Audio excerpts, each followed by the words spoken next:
ఏమయ్యా వాళ్ళు పంపించలేదేమయ్యా ఇల్లు అసలు వీళ్ళని భరించలేమయ్యా మనం పంపించు.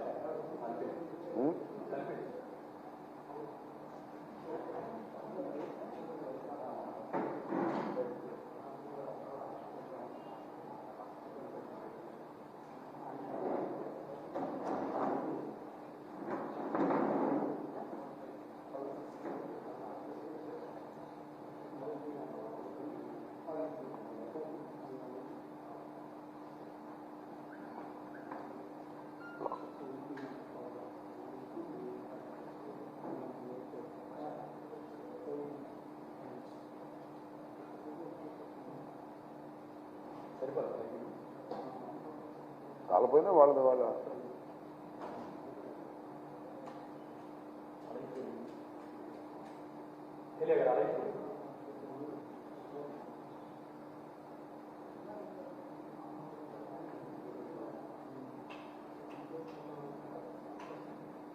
అంటే ఇది వెనకుండాలి కొద్దిగా మనం వెనకుంటే కరెక్టా? ఓకే జరపాలి ఇటు సరిపోద్దా?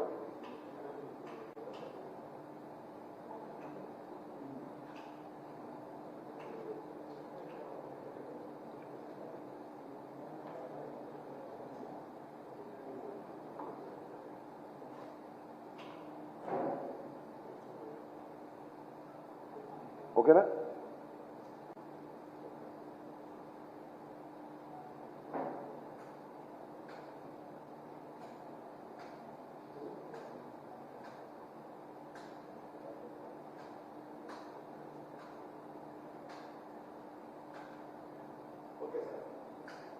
ఓకే. రాష్ట్ర మాజీ ముఖ్యమంత్రి తెలుగుదేశం పార్టీ అధినేత నారా చంద్రబాబు నాయుడు గారిపై వైఎస్ఆర్ కాంగ్రెస్ పార్టీ కావాలని ఆర్టిఫిషియల్ ఇంటెలిజెన్స్ ద్వారా దుష్ప్రచారం చేస్తుందని చంద్రబాబు నాయుడు గారు మాట్లాడుతూ ఉన్నారు. వైఎస్ఆర్ కాంగ్రెస్ పార్టీ ఓటమి భయంతోనే ఈ రకమైనటువంటి దుష్ప్రచారాన్ని వైఎస్ఆర్ కాంగ్రెస్ పార్టీ చేస్తుందనేటువంటి మాట నారా చంద్రబాబు నాయుడు గారు పదే పదే మాట్లాడుతూ ఉన్నారు. ఇంకా రెండో అంశం ఏమిటంటే, సాక్షాత్తు ప్రధానమంత్రి వచ్చి ఆంధ్రప్రదేశ్లో చిలకలూరిపేటలో మీటింగ్ పెడితే కనీసమైన భద్రత కూడా కల్పించలేకపోయింది ప్రభుత్వం, పోలీసు యంత్రాంగం అనేటువంటి ఒక దుష్ప్రచారాన్ని ప్రారంభించారు. చంద్రబాబు నాయుడు గారి మీద ప్రత్యేకంగా ఈ రాష్ట్రంలో, ఈ దేశంలో దుష్ప్రచారం చేయాలా? లేదు ఆర్టిఫిషియల్ ఇంటెలిజెన్స్ ద్వారా దుష్ప్రచారం చేయాలా? భారతదేశ రాజకీయాల్లో నారా చంద్రబాబు నాయుడు గారంత అనైతికమైన రాజకీయవేత్త ఎవ్వరూ లేరు. అంతేకాకుండా ఈజ్ ఎ మ్యానిపులేటర్, ప్రజానాయకుడు కాదు. అనేక మోసాలు చేసి అధికారాన్ని నిలబెట్టుకోవడానికి ప్రయత్నం చేసేటటువంటి ఒక నీచమైన మనస్తత్వం కలిగినటువంటి వ్యక్తి అనేది చాలా స్పష్టంగా ఎస్టాబ్లిష్ అయిపోయినటువంటి ఫ్యాక్ట్. ఆయన మీద మన ఆర్టిఫిషియల్ ఇంటెలిజెన్స్ నాకు అర్థం కాల. ముస్లింల గురించి ఎప్పుడు ఏ విధంగా మాట్లాడాడో ప్రజలందరికీ గుర్తుంది, ముఖ్యంగా ముస్లింలకు మరింతగా గుర్తుంది. నేను మనవి చేస్తున్నా, ఇవాళ ఈ రాష్ట్రంలో భారతీయ జనతా పార్టీతో పొత్తు పెట్టుకున్నటువంటి సైకిల్కి ఓటు వేస్తే ముస్లింలకు డాక్టర్ వైఎస్ రాజశేఖర రెడ్డి గారు ఏ రాష్ట్రంలోనూ లేనటువంటి 4% రిజర్వేషన్ ఇచ్చారే, ఆ రిజర్వేషన్లు పోయినట్టే. రిజర్వేషన్లు కొనసాగాలి. రాజశేఖర రెడ్డి గారు ఇచ్చినటువంటి రిజర్వేషన్లు అంటే ఫ్యాన్ గుర్తుకు ఓటేయాలి. ఏం చెప్పారు భారతీయ జనతా పార్టీ వారు? తెలంగాణలో ఎన్నికలు జరుగుతున్నప్పుడు అమిత్ షా ఏం మాట్లాడాడు ఒకసారి గుర్తు తెచ్చుకోమని మనవి చేస్తున్నా. ముస్లింల రిజర్వేషన్ రద్దు చేస్తాం అధికారంలోకి వస్తే అనేటువంటి మాట మాట్లాడారు. ఇవాళ చంద్రబాబు నాయుడు గారికి ఓటు వేస్తే, పొరపాటున అధికారంలోకి వస్తే మొదటిగా చేసేది ముస్లింల రిజర్వేషన్ రద్దు చేయటం. ఇది అవసరమా? ముస్లిం మైనారిటీస్ ఓటు వేయాలా? ఒక్కసారి ఆలోచించుకోమని మనవి చేస్తున్నాను. మేమంటే ఆయన మాట్లాడిన మాటలంట ఇంతకుముందు మాట్లాడారు చాలా సందర్భాల్లో. భారతీయ జనతా పార్టీకి జగన్మోహన్ రెడ్డి గారికి ఓటు వేస్తే భారతీయ జనతా పార్టీకి ఓటు వేసినట్టు పోయినసారి అని మాట్లాడినటువంటి సందర్భాలు మనం చూస్తాం. దీనికి ఆర్టిఫిషియల్ ఇంటెలిజెన్స్ చెప్పాల్సిన అవసరం ఏముంది? వాస్తవాలు కావా? ప్రజలు గుర్తుపెట్టుకోలేదా? ప్రజలు చూడటం లేదా అని అడుగుతా ఉన్నా. అసలు నేను తెలియగలుగుతానండి. మీరు 2014లో ఇదే కూటమి, ఈ ముగ్గురే కలిసి ఒక కూటమిగా ఏర్పడ్డారు. ఎన్డీఏ అధికారంలోకి వచ్చింది, మీరు కూడా ఇక్కడ అధికారంలోకి వచ్చారు. మీరు అధికారంలోకి తీసుకొచ్చిన పాపానికి ఆంధ్ర రాష్ట్రాన్ని ఎంత గందరగోళం చేశారో ఒక్కసారి ఆలోచించుకోమని మనం చేస్తున్నాం. మీరు ఎన్ని దుర్భాషలు ఆడుకున్నారో నేను ప్రత్యేకంగా చెప్పాలా? మోడీ గారిని మీరేమన్నారో, మిమ్మల్ని మోడీ గారు ఏమన్నారో, మీ ఇద్దరిని పవన్ కళ్యాణ్ గారు ఏమన్నారో, ఎంతగా దుర్భాషలు ఆడుకున్నారో, ఎంతగా కొట్టుకున్నారో, ఎంతగా నీచంగా మాట్లాడుకున్నారో అది ఆర్టిఫిషియల్ ఇంటెలిజెన్సేనా కాదా? ఒకళ్ళొకళ్ళు తిట్టుకున్న మాట వాస్తవం కాదా? ఒకళ్ళొకళ్ళు దూషించుకున్న మాట వాస్తవం కాదా? ఆ మాటలను నేను ఇప్పుడు చెప్పాలా? మోడీ గారిని మీరేమన్నారో మర్చిపోయారా? మోడీ గారు మిమ్మల్ని ఏమన్నారో మర్చిపోయారా? పవన్ కళ్యాణ్ గారు ఏమన్నారో పాచిపోయిన లడ్డూలని అన్నమాట మర్చిపోయారా? ఇవన్నీ ఆర్టిఫిషియల్ ఇంటెలిజెన్సీతో వచ్చినాయా? పొరపాటున మీరేదో ముగ్గురు కలిసి జగన్మోహన్ రెడ్డి గారికి వ్యతిరేకంగా కూటమి కడితే పొరపాటున మీకు ఓటు వేసిన పాపానికి 5 సంవత్సరాలు రాష్ట్రాన్ని చిందరవందర చేశారు. కలిసి పరిపాలన చేశారు, విడిపోయి కొట్టుకున్నారు. కలిసి ప్రయాణం చేశారు, విడిపోయి తిట్టుకున్నారు. దౌర్భాగ్యమైన పరిపాలన చేసి విడిపోయి ఒకళ్ళనొకళ్ళు జుట్లు పట్టుకొని ఇవాళ మేము మళ్ళా కలిసి వచ్చాం, మళ్ళీ అధికారం తీసినామంటే అమాయకుల ప్రజలు, ముఖ్యంగా ఆంధ్ర రాష్ట్ర ప్రజలు అమాయకుల? ఒకసారి మీ పరిపాలన చూశారే, మీ కుమ్ములాట్లు చూశారే, చూసిన తర్వాత మళ్ళా తిరిగి ఈ కూటమికి ఓటు వేసేటటువంటి పరిస్థితి రాష్ట్రంలో లేదని చాలా స్పష్టంగా అర్థమైపోవట్లేదా? ఒకసారి ఆలోచించబడి మనవి చేస్తున్నాం. తెలుగుదేశం వారిని కానీ, జనసేనను కానీ, భారతీయ జనతా పార్టీని కానీ ఒకసారి ఆలోచన చేయండి. తాడేపల్లిగూడెంలో జరిగింది కదా జెండా సభ, ఎంత బ్రహ్మాండంగా జరిగింది. అప్పుడు దాకా ఏదో జనసేన తెలుగుదేశం కలిస్తే ఏదో అద్భుతాలు జరిగిపోతాయని భావించినటువంటి తెలుగుదేశం వారు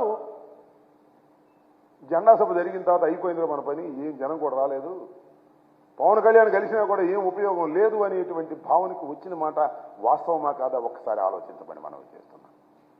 అంతటితో ఆగల, మన ఇద్దరి వల్ల కాదు, కేంద్రంలో ఉన్నటువంటి భారతీయ జనతా పార్టీతో కూడా పొత్తు పెట్టుకున్నామని చెప్పి వెళ్ళి వాళ్ళ కాళ్ళు పట్టుకున్నారే, అనితే జుట్టు అందకపోతే కాళ్ళు చెప్పారుగా.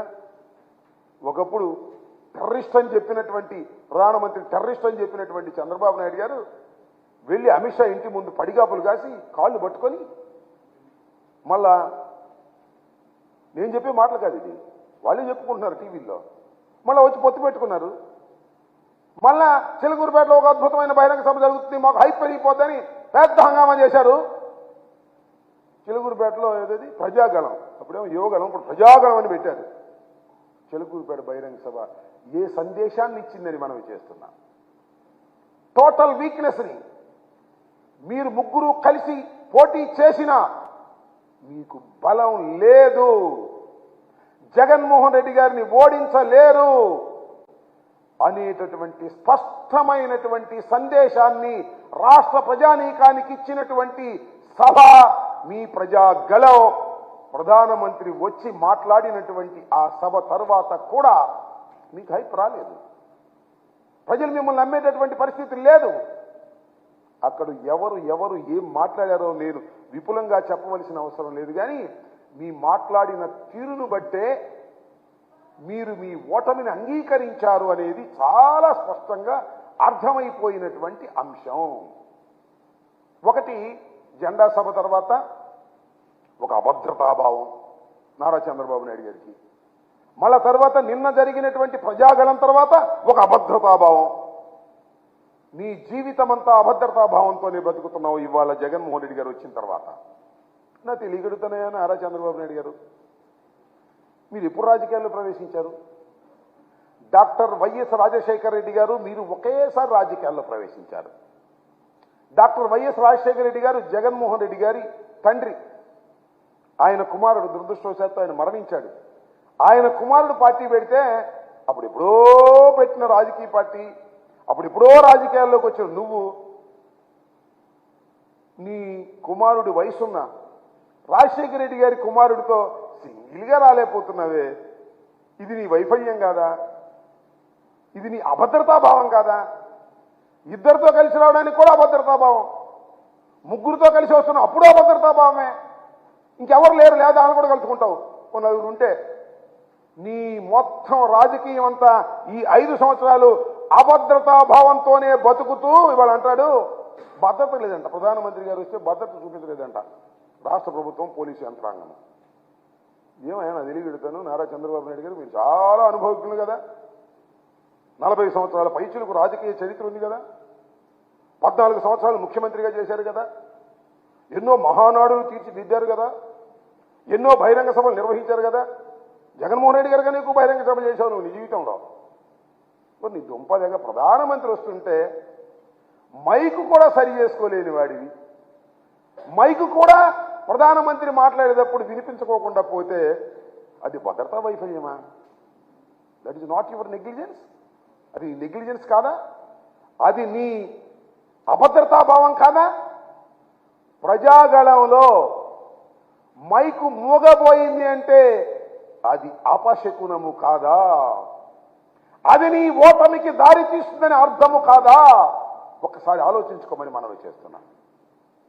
ప్రజాగళంలో నువ్వు ఏర్పాటు చేసుకున్నటువంటి ఒక రాజకీయ మీటింగులో మైకు సరిగా పనిచేయకపోతే, ఆ మిక్సింగ్ ప్రజల మధ్యన ఎక్కడో తీసుకెళ్లి పెడితే, అది పని చేయకపోతే అది భద్రతాలోపం అని ప్రభుత్వాల మీద నెట్టేస్తున్నావే. ఏమిటి దౌర్భాగ్యమైనటువంటి పరిస్థితి? అసలు నువ్వు మాట్లాడుతున్నప్పుడు కానీ, పవన్ కళ్యాణ్ గారు మాట్లాడుతున్నప్పుడు కానీ, మోడీ గారు మాట్లాడుతున్నప్పుడు కానీ చైర్లన్నీ ఖాళీగా ఉన్నాయే. ఎందుకు ఖాళీగా ఉన్నాయి? అది కూడా ప్రభుత్వ భద్రత లోపమా? ఇది సరుకు లేకే కదా. నీ పార్టీకి సరుకు లేదు, ముగ్గురు కలిసినా సరుకు లేదు, జనం రాలేదు, చైర్లన్నీ ఖాళీగా ఉన్నాయి. ఇంత వైఫల్యం చెంది ఈ వైఫల్యాన్ని ఎవడి మీద నెడదాం? జగన్మోహన్ రెడ్డి గారి మీద నెడదామా? ప్రభుత్వం మీద నెడదామా? పోలీస్ యంత్రాంగం మీద నెడదామా అనేటువంటి ఒక నీచమైన ఆలోచన తప్ప మేము ముగ్గురు కలిసినా జనం రావడం లేదు, ఏమిటి కారణమని ఆలోచించుకునే పరిస్థితిలో మీరు లేకపోవడం చాలా దురదృష్టకరమైనటువంటి అంశంగా నేను భావిస్తా ఉన్నాను. దాంతోపాటు ఎక్కడ చూసిన పుస్తకాల మీద జగన్మోహన్ రెడ్డి గారి బొమ్మేనంట. అదేంటి ఇళ్ల పట్టాలు ఇచ్చిన దాని మీద జగన్మోహన్ రెడ్డి గారి బొమ్మేనంట. స్కూల్ బ్యాగుల మీద జగన్మోహన్ రెడ్డి గారి బొమ్మేనంట. అవును, అవి చెరపగలవేమో, కానీ నువ్వేదో అయ్యి చేసి అయ్యేమన్నా చెరిపేస్తావేమో దొంగచాటు వెళ్ళి. కానీ నువ్వు మర్చిపోతున్నావయ్యా Nara Chandrababu Naidu garu. You are a very very senior politician, మేము ఒప్పుకుంటాం. నువ్వు రాజశేఖర రెడ్డి గారితో పాటు రాజకీయాల్లోకి వచ్చినటువంటి వ్యక్తివి. చాలా చూసావు, చాలా చక్రాలు తిప్పానని చెప్పావు. That is all artificial intelligence. అప్పుడు లేకపోయినా ఇది మ్యానిపులేటర్. నీకు ఒక్కడి మనవి చేస్తున్నా, ఈ పుస్తకాల మీద బొమ్మలు చూస్తున్నావు లేదా పట్టాల మీద బొమ్మలు చూస్తున్నావు. మరిచిపోకు, రాజశేఖర రెడ్డి కుమారుడు జగన్మోహన్ రెడ్డి ప్రజల గుండెల్లో బొమ్మ ఉన్నాడయా, పిచ్చోడా, గుర్తుపెట్టుకో. 5 సంవత్సరాల పరిపాలనలో ప్రజలకు మేలు చేసి 30 లక్షల మందికి పట్టాలిచ్చి సంక్షేమ కార్యక్రమాలు నిర్వహించి ప్రజల గుండెల్లో బొమ్మలా నిలిచిపోయినటువంటి వ్యక్తిని చెరపటం నీకు సాధ్యపడిద్దా అని అడుగుతా ఉన్నా. ముగ్గురు కాదు, 3 కోటి మంది ఏకమైన జగన్మోహన్ రెడ్డి గారు ప్రజల గుండెల్లో ఏర్పాటు చేసుకున్నటువంటి చిత్రాన్ని చెరపలేరెవరు. అది నువ్వు చూస్తావు, తొందరలో చూస్తావు. జూన్ 4 కదా, జూన్ 4వ తారీఖున చూస్తావు. ఒక్కసారి ఓపెన్ చేసిన తర్వాత, ప్రజలు నొక్కిన ఫ్యాన్ బటన్స్ చూసిన తర్వాత అప్పుడు గుండె ఆగుతుందని గుర్తుపెట్టుకోమని మనం చేస్తున్నా. ఎన్ని కుట్రలు కుతంత్రాలు చేసినా, ఎల్లో మీడియా ఉందని రోజు దుష్ప్రచారం చేసినా, జగన్మోహన్ రెడ్డి గారి మీద బుట్టలు బుట్టలుగా బురద జల్లినా, మీ రామోజీరావు లేదా మీ ఆంధ్రజ్యోతి రాధాకృష్ణ, TV5 నాయుడు ఎంతమంది ఎన్ని బురదలు జల్లినా ప్రజల గుండెల్లో ఉన్నటువంటి జగన్మోహన్ రెడ్డి గారి బొమ్మని చెరపటం ఎవడి సాధ్యమో కాదని మనవి చేస్తున్నా. చేతగాని వాళ్ళు చేసే పనులన్నీ చేస్తున్నారు. ఎవడి మీదో నెట్టేసేది. నడవలేక దారి ఒకడన్నా అంటే ఒకడెవడు వెనక. ఆ సామెతిగా నీకు ప్రజలు రాకపోతేను, నీ మైకు పనిచేయకపోతేను ఎవడి మీదో నెట్టేసేయాలనేటువంటి దుర్బుద్ధి వాళ్ళంతా ఆ ఆంధ్రజ్యోతి ఈనాడులో వైఫల్యం, భద్రతా వైఫల్యం అని ఓ పుంకాలుగా వాళ్ళు వీళ్ళు స్టేట్మెంట్ ఇచ్చి అవి చూపించి అసలు చిలకూరుపేటలో ప్రజాగణం అట్టర్ ఫ్లాప్ అయిందనేటువంటి విషయం ప్రజలు అనుకుంటుంటే దాన్ని దోవ మరలించాలనేటువంటి ప్రయత్నం చేయటం చాలా దురదృష్టకరమైనటువంటి అంశంగా నేను ఈ సందర్భంగా చెప్పదలుచుకున్నాను. రాబోయే రోజుల్లో కోర్స్ త్వరలోనే ఎన్నికలు జరగబోతున్నాయి. కోడ్ కూడా స్టార్ట్ అయింది. కాబట్టి రాబోయే కాలంలో జరిగేటటువంటి ఎన్నికల్లో వైఎస్ఆర్ కాంగ్రెస్ పార్టీ అఖండమైన 175 సీట్లు గెలుచుకొని ముందుకు వెళ్తుందని ఈ సందర్భంగా నేను చెప్పదలుచుకున్నాను. మాకేం పని. ఒక విషయం మనం చేస్తున్నా, ప్రతిపక్షాలు నిర్వహిస్తున్నటువంటి సభలపైన కుట్రలు చేయవలసిన అవసరం జగన్మోహన్ రెడ్డి గారికి లేదని మనం చేస్తున్నాం. నేను ఒకటే చెప్పదలుచుకున్నా, రాష్ట్ర ప్రజలు చూస్తున్నారు. 4 సిద్ధం సభలను నిర్వహించాం. ఎంత అద్భుతంగా నిర్వహించాము, ఎంత అద్భుతంగా ప్రజలు వచ్చారు, ఎంత అద్భుతంగా ప్రజలు దాన్ని రిసీవ్ చేసుకున్నారో మీ టీవీలోనే చూడమని మనం చేస్తున్నాం. మీకున్నటువంటి టీవీలోనే చూడమని మనం చేస్తున్నాం. మీరు నిర్వహించారే, జెండా సభ నిర్వహించారు పవన్ కళ్యాణ్ గారు మీరు కలిసి. ఇవాళ చిలకూరుపేటలో ప్రజాగళాన్ని నిర్వహించారు మీరు, పవన్ కళ్యాణ్ గారు, మోడీ గారు కలిసి నిర్వహించారు.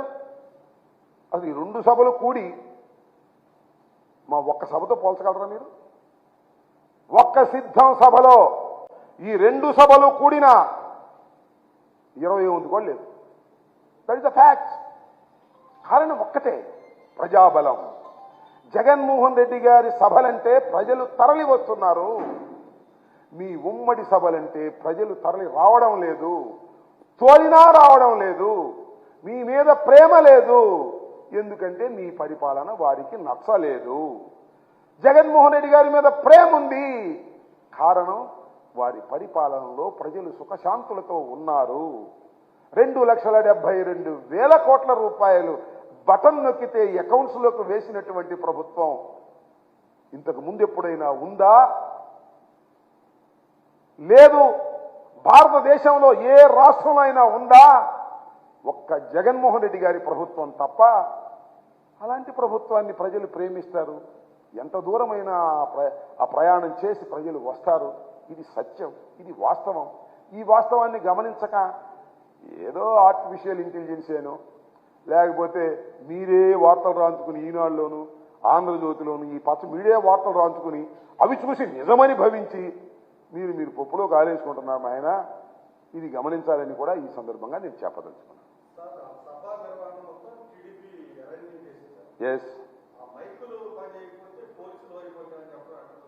అదేగా నేను చెప్పదలుచుకుంది. సభ మొత్తం నిర్వహించింది మీరు. ఎలక్షన్ కోడ్ ఉంది, మైకులు కూడా ప్రభుత్వాలు అరేంజ్ చేయాలా? లేకపోతే పోలీసు వారు మేము ప్రభుత్వాలు వైఎస్ఆర్ కాంగ్రెస్ పార్టీ వచ్చి మీ మైకులు మేము అరేంజ్ చేయాలి అని చెప్పండి. నాకు అర్థం కాలా? లేకపోతే మేమే మీ జనాన్ని దోలాలా? What is this? సింపుల్.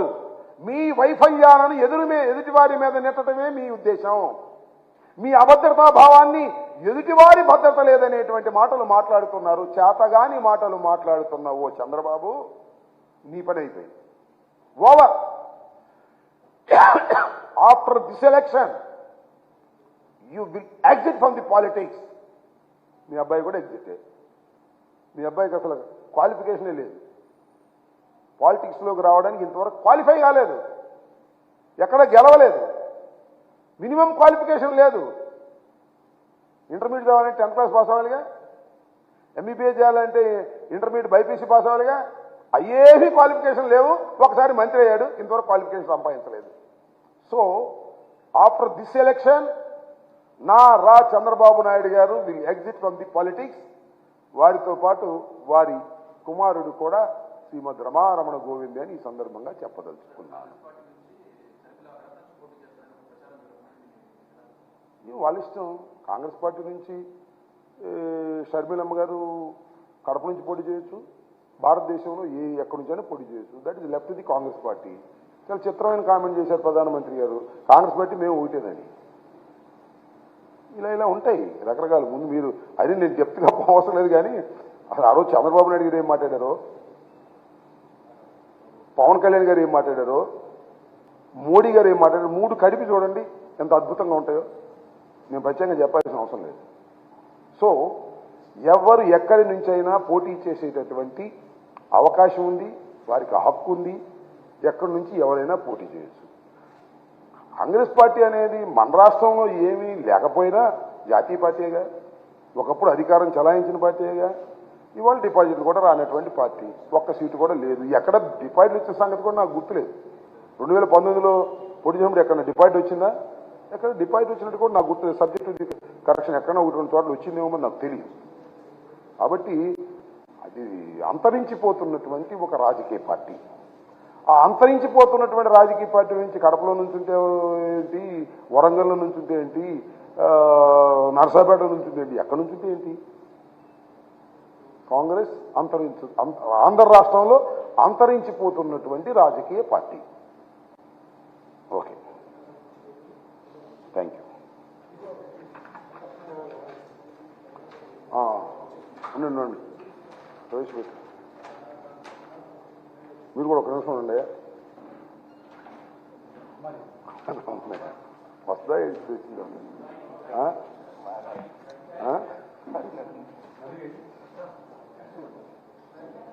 వచ్చి బరోబర్ యాడ్ అవుతుంది కదా. పర్లేదు, ఏముంది, ఏమైంది?